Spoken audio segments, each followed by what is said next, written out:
متضاد دعوے، متضاد اطلاعات، کیا امریکہ واقعی اپنا پائلٹ ایران سے بازیاب کرا کر لے گیا؟ امریکہ کی جانب سے تو ایسا ہی کہا جا رہا ہے، لیکن ایران نے ان سب باتوں کی تردید کی ہے، اور اس پائلٹ کو بازیاب کرانے کے دوران امریکہ کو کیا کیا نقصانات اٹھانا پڑے۔ میرے ساتھ موجود ہے اظہر علی خان، ان سے بات کرتے ہیں۔ اظہر بھائی، امریکہ کی جانب سے یہ باتیں کی گئیں کہ ہم نے اپنا پائلٹ بازیاب کرا لیا، لیکن ایران اس بات کی تردید کر رہا ہے، اور اس دوران C-130 طیارے تباہ ہوئے، امریکن ہیلی کاپٹر تباہ ہوئے۔ کتنا نقصان امریکہ کو ہوا، اور کیا واقعی وہ پائلٹ بازیاب کرا لیا گیا؟ ایران نے جو ہے وہ اپنے اصفہان میں قبرستان بنا دیا ہے امریکی طیاروں کا۔ ہم نے سنا تھا کہ یہ حزب اللہ نے جو ہے وہ ٹینکوں کا قبرستان بنایا ہے، لیکن جو طیاروں کا قبرستان ہے وہ اصفہان میں بن گیا، اور ایک ہالی ووڈ کی ایک ایسی ناکام پکچر شوٹ کی گئی ہے وہاں پہ امریکی فوج کی جانب سے، جو تاریخ میں برسوں یاد رکھی جائے گی اور ڈونلڈ ٹرمپ کو ہمیشہ تڑپاتی رہے گی۔ ہوا کچھ یوں ہے کہ ان کا ایک F-15 جو طیارہ تھا، جدید لڑاکا طیارہ، اس کو انفراریڈ کے ذریعے نشانہ بنایا ایران نے، اور بہت کامیابی سے بنایا، جو کہ وہ سمجھتا تھا کہ کبھی اس کو نشانہ نہیں بنایا جا سکتا۔ جب اس کے پائلٹ دونوں ایجیکٹ کر گئے اس میں سے، تو اس میں ایک جو ہے وہ چھپ گیا۔ اس نے CSEL ایک جو ڈیوائس تھی اس کے ساتھ، اس کی ویسٹ کے ساتھ تھی، تو اس نے اس کے ذریعے رابطہ رکھا فوج کے ذریعے۔ جب وہ لوگ اس کو بچانے پہنچے تو انہیں اندازہ یہ ہوا کہ اس کے پاس بہت اہم راز ہیں فضائیہ سے متعلق، ان کی تمام فارمیشن سے متعلق۔ اگر یہ بچ گیا تو پھر تو بڑا نقصان ہو جائے گا، تو ایک آپریشن کیا گیا کہ اگر اس کو نکال سکے تو نکال لیں گے، نہیں تو مار دیں گے۔ یہ ایک ایران کی جانب سے ہی بتایا جا رہا ہے، اور جو کچھ ملٹری یہ امریکہ کی جانب سے ایسی پلاننگ تھی کہ اگر وہ ہم اس سے بچا سکے تو ٹھیک ہے، ادروائز ہم اس کو قتل کر دیں گے، مار دیں گے، اصفہان میں اس کی ٹارگٹ کلنگ کروا دیں گے اپنے فوجیوں کے ذریعے، تاکہ بہت سے راز جو ہیں وہ دفن ہو جائیں اور ایران کو بہت ساری انفارمیشن نہ مل سکے۔ تو اس کو ٹریک کرتے کرتے جب یہ لوگ وہاں پہنچے ہیں تو وہاں پہ جو دو حصوں میں اس آپریشن کو کیا گیا، ریسکیو آپریشن کو، اور اس میں سے ایک بری طرح ناکام ہو گیا شروع میں ہی، اور اس میں اندازہ ہوا کہ ان کے فائٹر جیٹس بھی گر گئے۔ A-10 جو تھنڈر بولٹ ہے، جو کم نچلی سطح پہ پرواز کرتا ہے، وہ بھی تباہ ہو گیا۔ اس کے علاوہ جو ریپرس ہیں، MQ-9 ریپرس تھے، ان کے بڑے مہنگے ہیں، $100 ملین کے دو تھے، وہ بھی تباہ ہو گئے۔ تو اس کے بعد انہوں نے دوسری ایک فارمیشن کو بھیجا اپنی، یعنی ایک اور کوشش کی انہوں نے۔ جی، اور US سیلز جو تھے، جو ہائیلی ٹرینڈ کمانڈوز تھے، جو ان کی آخری ایک جیسے کہتے ہیں لائن ہوتی ہے، اس کو انہوں نے ایران کے اندر اتارا، 400 کلومیٹر اندر ایران کے اندر اتارا، اور یہ ایک کوشش بھی کر کے دیکھی کہ کیا ہم گراؤنڈ آپریشنز میں اس طرح کبھی کر سکتے ہیں، کہ کبھی قدم رکھ سکتے ہیں۔ تو انہیں اندازہ ہوا کہ وہ اب اگلا جو یہ جو ٹریلر ہے نا، اس کی پکچر بہت خوفناک ہوگی آگے۔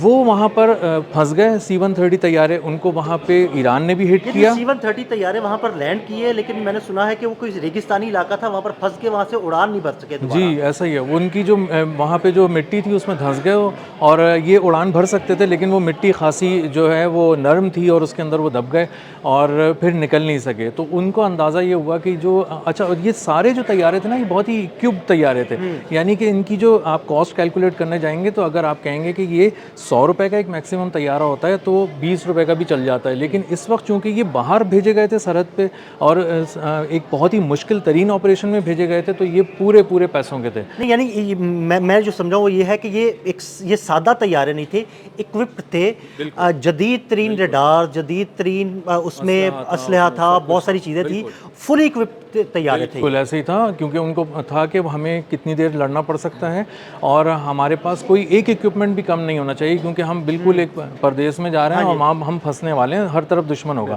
تو ایران نے ایک ریموٹ علاقے کے اندر اتنی تیزی سے اپنی کارروائی کو کر کے دنیا کو حیران کیا، اور وہاں پر وہ پہنچ گئے ماؤنٹینز کے بیچ میں، اور یہ تقریباً بتایا جا رہا ہے، کچھ میڈیا آؤٹلیٹس رپورٹ کر رہے ہیں کہ یہ 7,000 فٹ کی بلندی تک آہستہ آہستہ کر کے پہنچ گیا تھا ان کا جو پائلٹ جو تھا۔ اس کو ڈھونڈ کر وہاں سے لے گئے، کہاں لے گئے کچھ نہیں پتا، کس حالت میں لے گئے کچھ نہیں پتا۔ ایران بتا رہا ہے کہ وہ بہت ہی زخمی ہے اور اس کا بچ جانا بہت مشکل ہے، اور اسی لیے شاید ڈونلڈ ٹرمپ بھی اس سے زیادہ کلیم نہیں کر رہے، بس وہ اپنی اتنی وکٹری بتانے کی کوشش کر رہے ہیں۔ اظہر بھائی دیکھیں، اگر وہ یہ دعوے کر رہے ہیں کہ ہم اسے بچا کر لے گئے، تو نہ اس کی کوئی ویڈیو شیئر کی، نہ اس کی کوئی تصویر شیئر کی، ایک ویڈیو گردش کر رہی ہے، وہ کوئی AI ٹائپ ویڈیو ہے، تو کیا اس میں واقعی کوئی صداقت ہے یا سب جھوٹ کا پلندہ ہے؟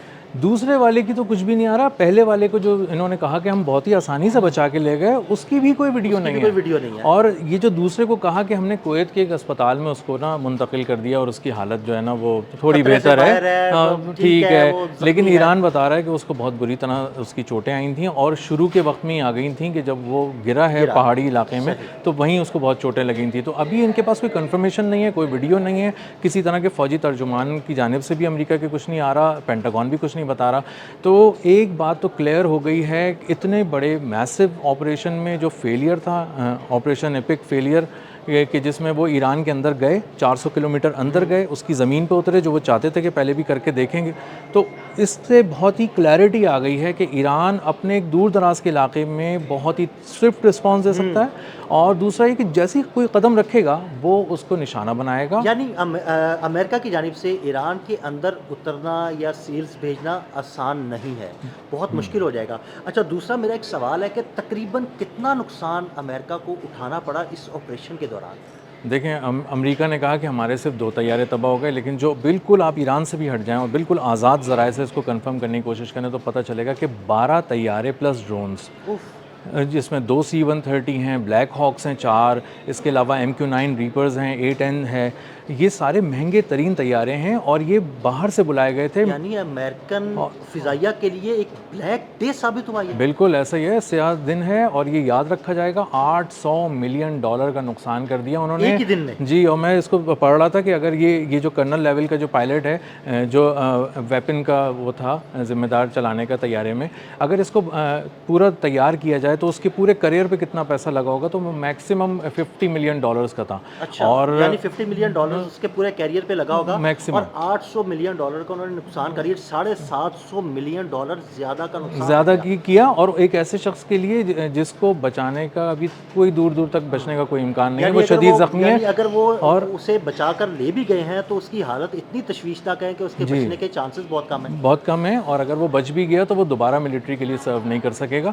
تو وہ ان کے کسی کام کا نہیں تھا. اور اسی لیے ویسے بھی اظہر بھائی, جو لوگ یا جو پائلٹس ایجیکٹ کر جاتے ہیں نا, وہ دوبارہ طیارہ اڑانے کے قابل نہیں رہتے. انہیں اگر کوئی آپریشن دیا بھی جاتا ہے تو گراؤنڈ آپریشنز ہوتے ہیں. جی ایسا ہی ہے, وہ گراؤنڈ پہ ہی سرو کرتے ہیں, کیونکہ اسپائن پہ نا بہت شدید چوٹ آتی ہے. لوگ اس کو سمجھتے ہیں موویز میں کہ ایجیکٹ کر گئے تو وہ اتر گئے, بہت سیفلی اتر گئے, لیکن بہت جھٹکے آتے ہیں. اور جس ٹرین پہ وہ گرا ہے وہ پائلٹ, وہ بہت ہی مشکل پیچیدہ تھی, اور وہاں پہاڑ تھے, اور وہاں جا کے جب وہ گرا تو اس کو چوٹیں بہت شدید لگیں. اور اسی لیے کہا گیا کہ جتنا بھی اس نے سفر کیا ہے ماؤنٹینز میں اوپر کی طرف, وہ انتہائی زخمی حالت میں کیا, بہت بری اس کی حالت تھی. اچھا, مجھے ایک سوال ہے میرا کہ یہ پائلٹ ایجیکٹ کیا, امریکہ کو کیسے پتہ چلا کہ وہ اس علاقے میں ہے؟ کیا کوئی GPS سسٹم ہوتا ہے پائلٹ کے پاس جو اپنے کنٹرول روم کے ساتھ وہ رابطے میں رہتا ہے؟ جی, اصل میں ایک ڈیوائس ہوتی ہے, اس کو کہتے ہیں CSEL.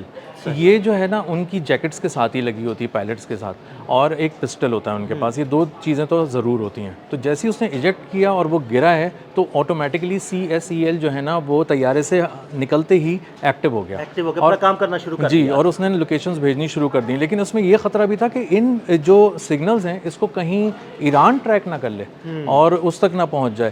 تو اسی لیے اس کو بہت احتیاط سے اس نے یعنی وہ یہ کرتا ہوگا کہ کچھ دیر کے لیے اس کو آن کیا جاتا ہوگا, پھر کچھ دیر کے لیے اسے بند کر دیا جاتا ہوگا, کچھ ایسا بھی سلسلہ جی, اس نے ایران سے ٹریک نہ کر سکے. جی, اس نے بہت ہی ٹیکنیکلی اس کو آپریٹ کیا اور بہت ہی مہارت سے اس کو آپریٹ کیا, اور آہستہ آہستہ اپنی لوکیشنز چینج کرتا ہوا پہنچا اور یہ ساری چیزیں بتائیں. لیکن اس کے باوجود اس کو ڈھونڈنے میں ان کو بہت مشکلات پیش آئیں, اور پورا سیٹلائٹ سسٹم انہوں نے استعمال کیا, ڈرونز استعمال کیے, تب جا کے اس کی کہیں کوئی اس کا سراغ مل سکا اور انہوں نے اس کو تلاش کیا. 2 دن لگ گئے ان کو. جی ایسا ہی ہے, اور اس کے 2 ناکام آپریشنز. اور آپ دیکھیں دور دور تک یہ ملٹری کے انالسٹ بیٹھ کے اس کو پڑھ رہے ہیں, اس کو دیکھ رہے ہیں کہ اگر آپ اتنی بڑی تعداد میں اتنی تیاری کے ساتھ اترتے ہیں 400 کلومیٹر اندر, تو اس سے بھی آگے جب آپ خارق جزیرے پہ کہیں چلے گئے, قشم چلے گئے, کچھ اور کیا, یا تہران جانے کی کوشش کی, تو آپ تو موت یقینی ہے. موت یقینی, 10 سال بھی آپ واپس نہیں نکل سکتے. اور وہ جو ایران کہتا ہے کہ اپنے تابوت اپنے ساتھ لے کر آنا, نہیں تو یہ سروس ہم بھی دے دیں گے, تو وہ بالکل ٹھیک کہتا ہے ایران. اس میں کوئی